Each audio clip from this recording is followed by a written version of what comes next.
پرېږده چې دواړه د کوټې په ګوټ کې دوړې وخوري زما د قام زلمي نه سر او نه دستار پېژني حیرانه دا دور په زرو او په زور پسې ځي دلته څوک فن پېژني دلته څوک فنکار پېژني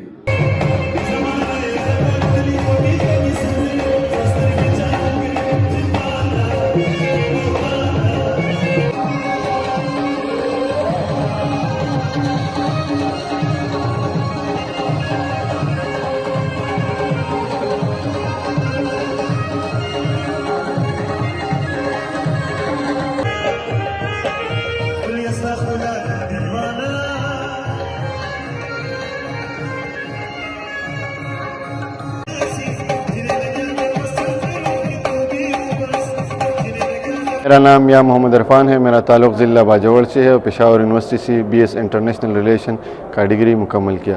اس پروگرام یہ باجوڑ کلتوری ماقام کے نام سے ہم نے یہ پروگرام کا انعقاد کیا ہے. اس پروگرام کا واحد مقصد ہے اپنے علاقے اپنے پشتونوں کے روایات اور کلچر کو پروموٹ کرنا ہے اور دنیا کو پشتونوں کا وہ امیج دکھانا ہے جو دنیا نے ہمیں بدنام کیا ہے مختلف ناموں سے کہ پشتون یہ ہے ٹیررسٹ ہے وہ ہے.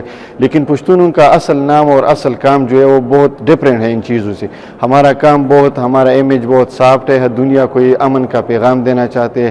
ہمارا کلچر بہت زبردست ہے. اس میں ہر کسی کے اپنے اپنے ویلیوز ہے اور اس حوالے سے ہم نے یہ پروگرام ترتیب دیا ہے. اس پروگرام میں مختلف سیگمنٹ ہوتے ہیں. ہمارے لوکل جو ادیب شعراء ہوتے ہیں جو فنکار ہوتے ہیں ہم ان کو بلاتے ہیں. ہمارے لوکل جو لیڈرشپ ہے سیاسی ہے وہ غیر سیاسی ہے قبائلی علاقائی مشران اور اس میں طلبہ بھی ہم ان کو بھی دعوت دیتے ہیں. جتنے ہمارے طلبہ ہوتے ہیں وہ بھی اس پروگرام میں شرکت کرتے ہیں.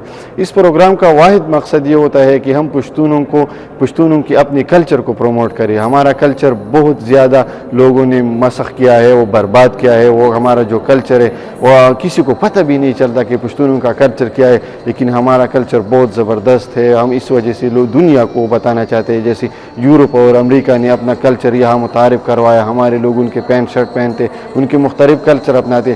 ہم بھی یہ کوشش کرتے ہیں کہ اپنا کلچر اپنی روایات دنیا کو دکھائے اور دنیا اس کو اپنائے.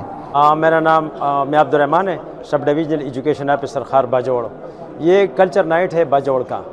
یہ کلچر جو ہے نا یہ ایک قوم کی پہچان ہوتی ہے اور یہ اس حوالے سے بنائی گئی یہ پروگرام کہ پختون اپنی یہ قبائلی اپنی رواج اپنی کلچر کو متعارف کروائیں.